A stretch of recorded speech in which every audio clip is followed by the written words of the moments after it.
Can't take me anywhere. No, I can't. Hey friends, you're watching BrainStormAcres. I'm Henry. And I'm Irene. Today we're going to talk about what we do. Well, it's only the two of us, so what do we do with a 22-pound Thanksgiving turkey?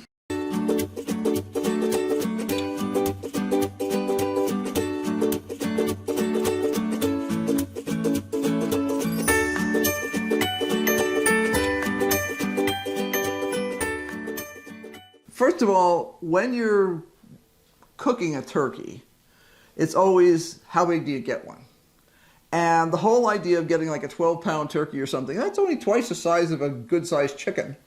Yep. Seems like a heck of a lot of waste for what you're getting. And the smaller the turkey that you get, if you're getting a bone-in turkey, the more bone is there, and therefore you're getting less meat out of the deal. So we always buy 22, 24, 26-pound turkeys. Yeah, this is actually the smallest turkey I've cooked for Thanksgiving in a number of years. Normally we're between 25 and 27 pounds. And I put some stuffing in it, although I can't eat a lot of it. I do like some, so I made stuffing. And right, we usually make just one batch of stuffing, and that's plenty for the two of us. Because I like stuffing, but I can only eat so much. Well, it's more than enough for the two of us, actually. Really. At the end of that process, like Thanksgiving Day, usually in the evening, we actually break the turkey down. Yeah. So it's either Thanksgiving Day, so it was last Thursday, or the next day. Right. So this year, because there was a little bit of blood in the bottom of the pan. Right. That wasn't there when I pulled the turkey out. So I was really concerned about what I was going to have for undercooked turkey. Well, as it turned out, the blood came from along the vertebra of the bird. So there wasn't a particular problem. And along the breastbone of the, below the breastbone of the bird. So it wasn't a particular problem, but I'm still going to chicken out anyway. Well, we're always cautious about things like that. That turkey had been defrosting in the freezer for days and days and days. 5 days, which is actually probably a half day to a day more than we usually would do it. Than it would normally take. Yeah, but it was in the deep freeze, and one of the problems with a lot of the turkeys that are sold in the United States is they're heavily injected with liquid to increase the weight, and they're quote-unquote brined. Well, yeah, sometimes it's pretty crappy stuff that they put into it. Well, in any case, it's at least going to have some slush ice injected into the cavity, because that allows them, if they want to sell it as a fresh bird. Right. But that also drops the temperature of the bird like instantly, which is the big thing in keeping birds, safe, is that you have to, as soon as they're dead, you have to process them quickly and get them cold so that they don't have time for bacteria, because there's going to be some bacteria somewhere. You don't have time for that bacteria to run around and start raising havoc. Yeah, and that's the real issue. If you're going to get food poisoning, that's where it's going to come from. Yeah, unless you're just plain slobby afterwards and leave it out on the table all day or something like that. Well, speaking of leaving it out on the table. Thursday night. Yep. After we'd had dinner, I broke the turkey down. By breakdown, what I mean is I sliced both breasts completely off the cage, off the rib cage. I divided the wings off, the legs off, the thighs off. Right. And I put all of the bones, and the skin in this stock pot. The stock pot is taller than it is wide, because I wanted to have the liquid, that's the water I was going to put in here, bubble up through all of that turkey stuff for a long time. So I put it on the stove Thursday night for about 3 hours. And that's not enough time to really create the kind of stock I want. No. So, Irene, there's a piece of wire over there. Yep, this is our standard solution to things like that. We knew that the temperature was going to be down low 30s, might hit the high 20s Fahrenheit. So we're like, okay, that's another refrigerator sitting outside. And the big thing is we live off grid, as most of you I'm sure know. We have a propane refrigerator, which we haven't talked about a whole lot, and our freezer is also propane.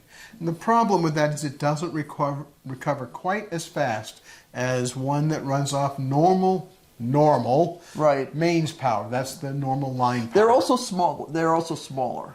So this fridge is probably 2/3 of the size of most modern refrigerators. I mean, it's more like what my grandmother would have had. Yeah, it's a decent sized refrigerator and freezer, but The only time it's an issue is when we're doing a lot of processing, or if we've got something like a full-size turkey or a full-size ham. Then sometimes we're going, oh, what are we going to do with this? so when it's time for bed, this pot got the wire threaded through the handles and wrapped around so that it couldn't come off. Right. Because it's just going out in the yard. Now, the yard is fully fenced, but certainly carnivores could come over the fence. That's not a problem. And if Rufus goes out, we don't want him to accidentally knock it over easily. So, because he could paw the lid off of it or something like that, and we just didn't want to risk that. Yeah, we watch it, but we still don't want to have that kind of a risk. Right. So, And this way, no mouse or rat, because we get some big rats around here, no rat was going to be able to take that lid off. the wire goes on, the lid's on, the stove goes off, and out goes the pot. Right. And the pot sits out on a piece of flagstone right by the back door. And it was 28 that night. So there was no concern in our minds at all No, about not at all. it, you know. In fact, it cooled down faster out there than it would have in even a modern refrigerator. Yeah, because it was sitting on a piece of cold flagstone to start with. We also do use a cooler sometimes. We use waterproof containers that are the glass bottoms with the seal tops that are waterproof, and therefore you could stack them in a cooler with ice. And we'll use that for a day or two after a holiday event like that, because there simply still is not quite enough room, and we want to have easy access to stuff so that we're not forgetting it exists in the back of the refrigerator somewhere. And Yeah, so when we cook a holiday meal like Thanksgiving, we cook a lot of side dishes. We made mashed potatoes, sweet potatoes, butternut squash. We had cranberry sauce. We had olives. We had broccoli. And we had cauliflower with cream sauce, which is a bechamel sauce. It's not really cream, although I put a little cream in it because it makes it taste better. We just had a whole lot of side dishes, which takes space because when I cook for the holiday, I cook enough for several days. So we've had sliced turkey, open-faced sandwiches with gravy. We've had it with all manner of vegetables and stuffing. right. We mix it all up. Now, we had Friday, we put the pot back on the stove and I let it simmer all day long. Went back outside Friday night and Saturday morning and came back in about 10 o'clock in the morning because it was getting warm. Right. Put it back Warm on the being stove. like, I think it hit 32 about that point. Yeah. And so I brought it in and put it back on to simmer. So it simmered, again, all day long. So it simmered for about 20 or 22 hours over the 3 days, which was great. Now, what do you do with the amount of turkey stock that you can get from a 22-pound turkey? Well, you can it. Yeah. Make it shelf stable so that it's on the shelf in the pantry labeled. And when we decide we're going to make a turkey soup, or I actually use it instead of chicken stock on any of the really flavorful Asian soups, because if it's a real mild Asian soup and it's supposed to be chicken, I won't do it because you can taste the difference between the chicken and turkey, and I don't care for turkey as much. But if it's going to be something that's got dark soy sauce and maybe a little bit of Shaoxing white in it and stuff like that, those are all really pungent flavors that the stock is just a carrier. It's just kind of in the background. It holds up very well to those stronger flavors. Now, Irene, can you hand me those 2 jars of canned potatoes? Right. Well, pressure canning is pretty easy. It's not complicated.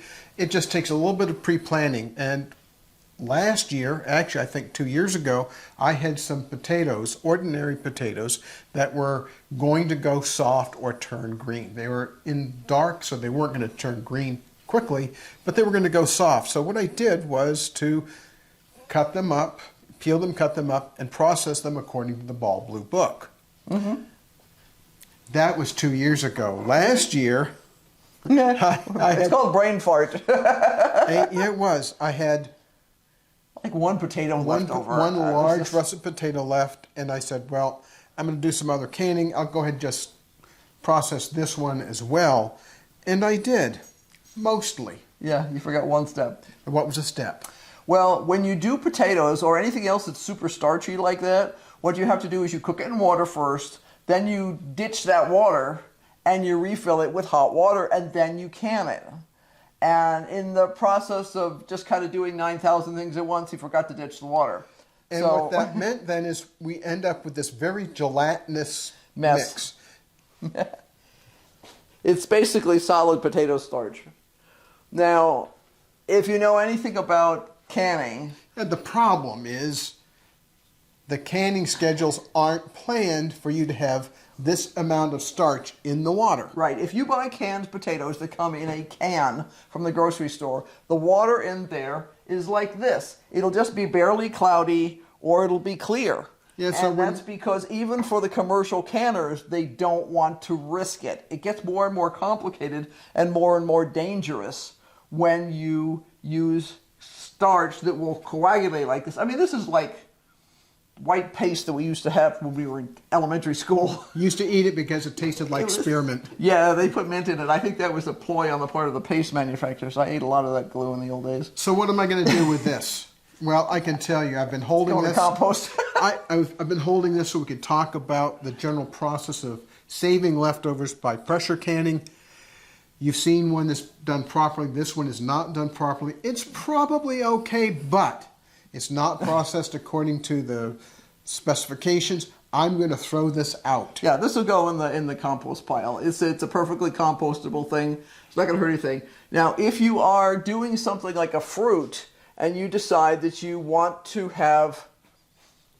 When I do fruit, I like to do any kind of stuff, whether it's tomatoes or blueberries or cherries or anything else. Ooh, hiccups. I usually either do them as a jelly or a jam, or I'm doing them as an ingredient. In other words, when I make my tomatoes, I squish them and remove the seeds and remove the skins and all that sort of stuff, cook it down, and I do not add any herbs or spices at that point, because that gives me just an ingredient. It's as if I bought tomato paste at the grocery store. It has no, except I know what was in it. It has nothing else weird in it. There's no salt, there's no nothing, but I can it to make it shelf stable, and it's safe, and it can sit on the shelf forever, but, not forever, but years.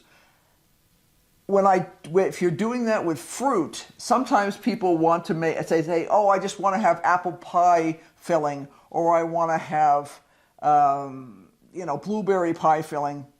I don't do that. I would still process as a vegetable, as a fruit or a vegetable, just as a ingredient. Yeah, there is a thing to really be concerned about when you start canning. If you look at a traditional apple pie recipe, it uses cornstarch as the thickening agent that goes in or that pie. arrowroot. Some people use flour. It's all starches. Yeah. And there's a problem with that. And how do you solve that? Well, the government-approved solution, which is what I stick with. There's games I'll play and games I won't play. When it comes to the safety of my food, I figure I'm risking life and limb every time I eat out, but I don't want to risk it when I'm eating in. So there is a product called Clear Gel. It is a modified food starch made from corn. You can get an organic version of it, and it is widely available. I picked mine up on Amazon because I wasn't going to wander all over the state of Arizona looking for it. Obviously, this is like a lifetime supply. At least it is for us because we don't make that many pies. And this one is a non-GMO. So, I did pick up that. I picked it up because once in a rare while we do have access to fruit. It doesn't happen very often here, but we're hoping that in the coming year or two it will happen more frequently, because now we have blackberries, raspberries, and strawberries that we're growing.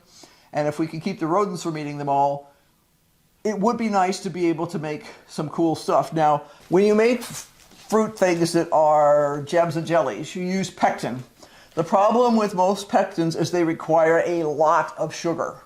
Henry's a diabetic. We don't use that much sugar, and I've just gotten out in the habit of, we tend to, if we have jams and jellies, they tend to be the fruit only or more tart. We get some from the grocery store that come in from, where's it, Croatia or someplace like that?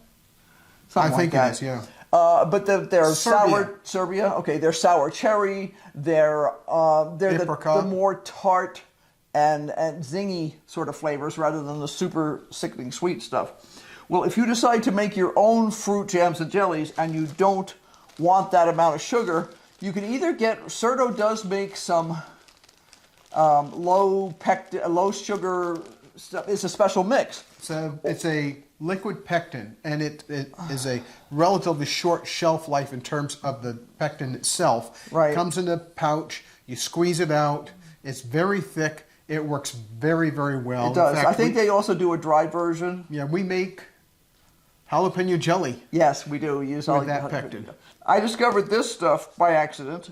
It's Pomona's Universal Pectin. One of the nice things about this is it's got an eternal shelf life.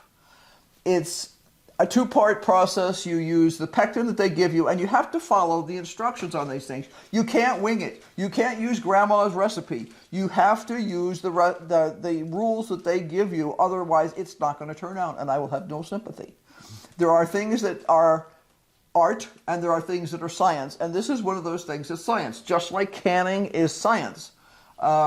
It's not hard science, it's not calculus science, it's not having to do any major thing, but you have to follow the rules. But this uses a calcium compound that you add, and that's what causes it to, yeah, it's a calcium. It's calcium chloride, I think. I don't remember. But you can use it for doing all kinds of jams and jellies and stuff. And I love the fact that this can sit on my shelf eternally. The Certo stuff that we've used before does have a shelf life. And if it's just a year past the shelf life, something like that, it usually still works fine. But I have heard of people using older stuff and it has failed them. I have never used really, really out-of-date stuff. But this stuff doesn't have that kind of a shelf life problem. You can get it in these. This is a pack of 6 I picked up from Amazon. Yeah, you really do. You ran a white.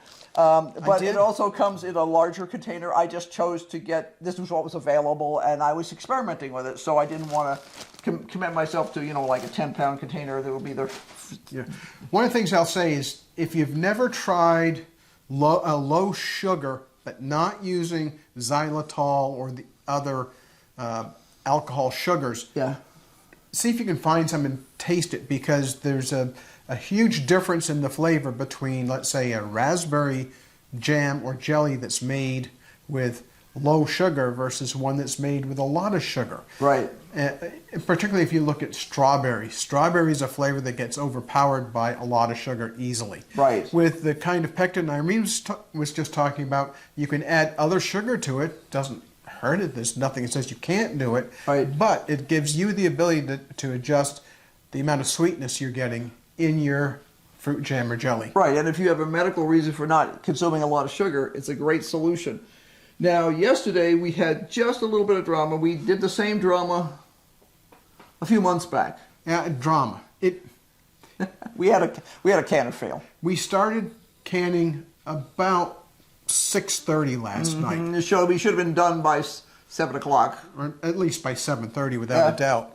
And we debated which canner we were going to use. Yeah, and now, I've had this canner for a long time. This is my Miro canner. I don't know if I discussed it on one of the videos or not, but the old seal on it failed.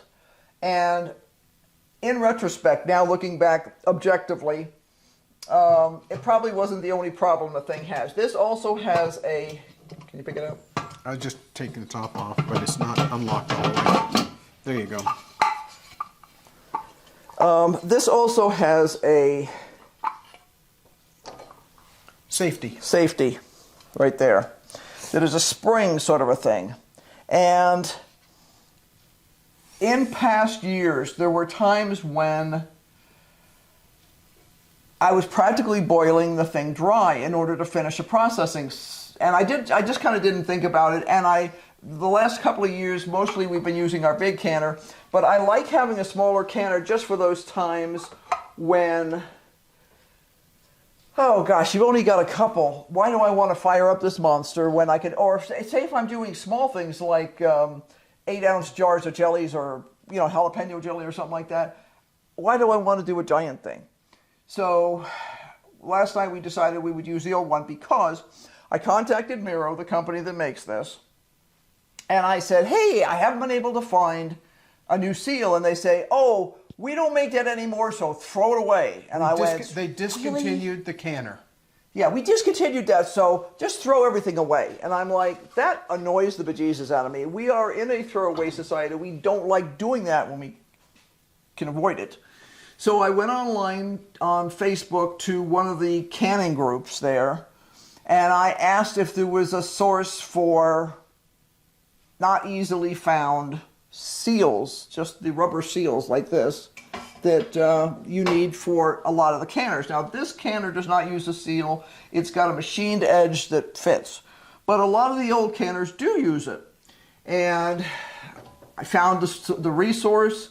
There's a country store, I forget where, Ohio or someplace, that sells these darn things.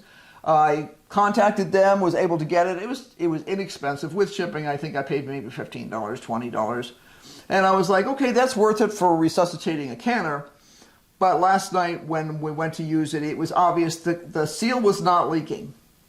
It was other places on the thing that were leaking. So in this case, there's on this kind of a canner, there's just a couple places that can fail. You could have the overpressure lock fail.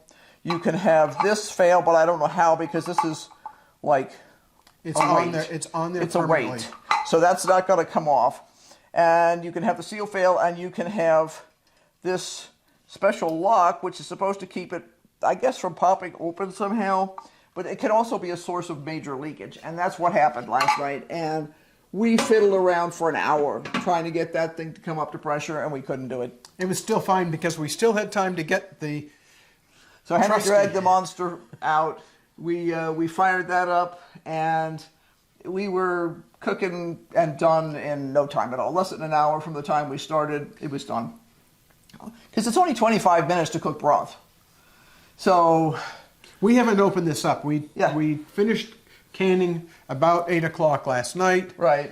We let it cool down overnight. The nice thing about planning canning in the way we did is you don't have to release the pressure as soon as it's down to temperature. Right. You can wait until the next day, which is exactly what we right. do So under this these morning I pulled circumstances. off the weight, because this is, again, a weight. I prefer the machines that have weights, because you can you can use a pressure gauge just fine, but if you're going to do that, it's got to be recalibrated. You have to take it to an agency, typically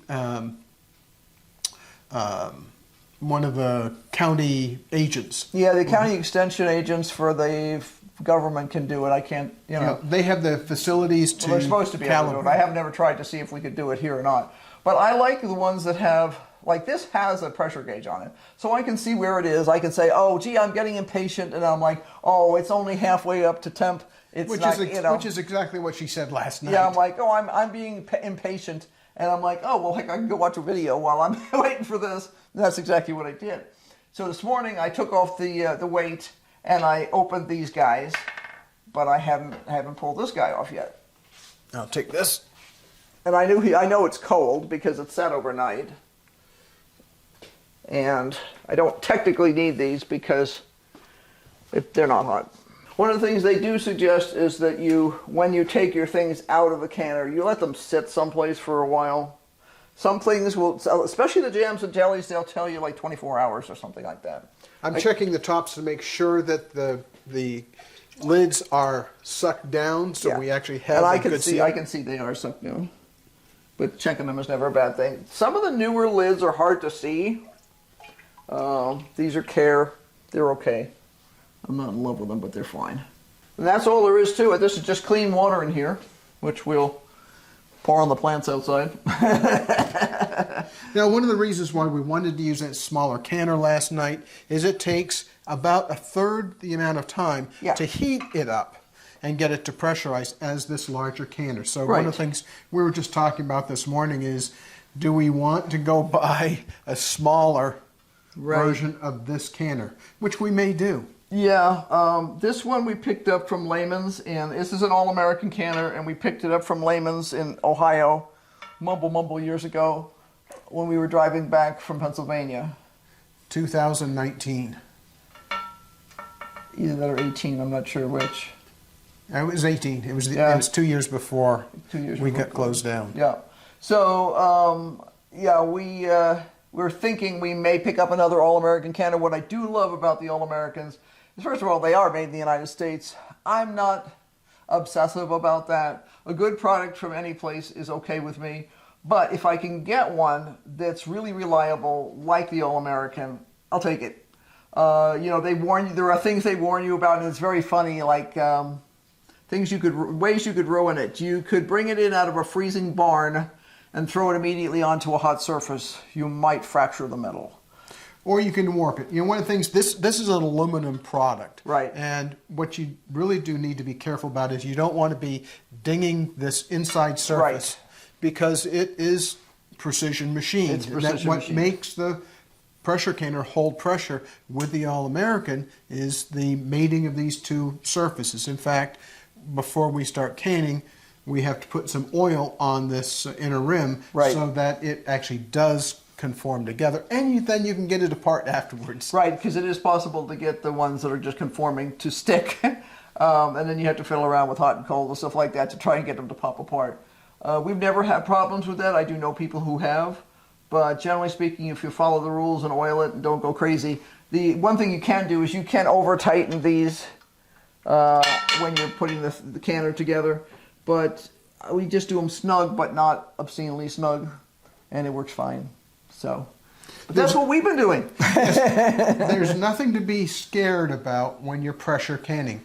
All you have to be able to do, and this may be the big problem for a lot of people, is you have to follow the instructions. Yeah. When you don't follow the instructions, like I accidentally did, right, you get something that's a mess. You get something that's not safe, yeah. or may not be safe, and in this case, I'm just not going to risk it.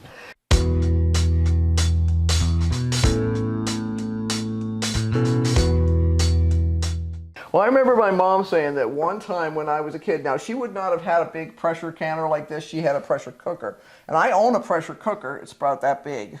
And that's what my mom would have had. You know, she was working a regular full-time job, and when she got home, being the good 1940, late 40s, early 50s housewife that she was expected to put full dinner on the table. Well, the only way to really accomplish that in a reasonable number of hours was to pressure cook something. So she would use a pressure cooker to make things, and she said that one time she was making split pea soup. Now,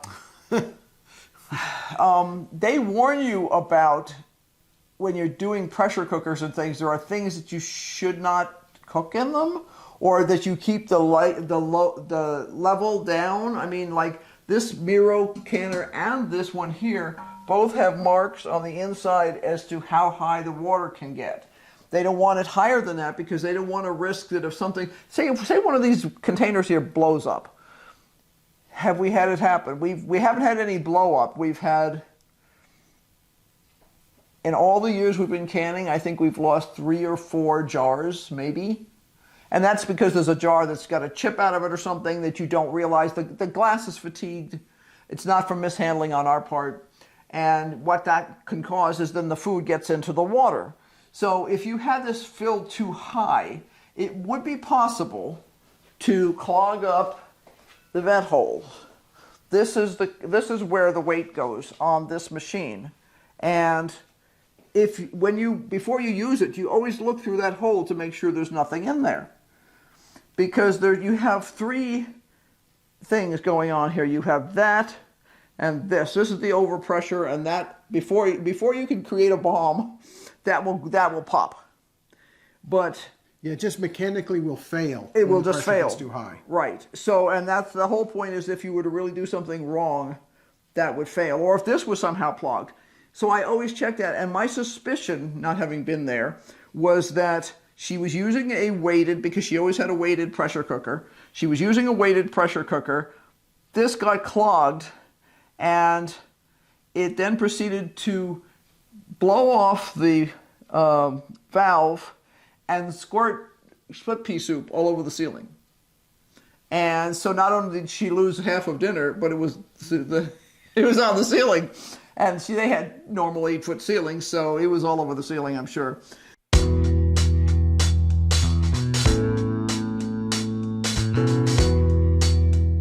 Steam can be dangerous. Yeah. All of these products that we have been talking about this morning have a series of safety releases on them that, as long as you look at them to make sure things are working the way they're supposed to be, they're perfectly safe. Right. And when I picked that up, I could feel, because my knuckles were against the top of the canner, that this thing was stone cold. It sat in the kitchen that was 55 degrees overnight. It's stone cold.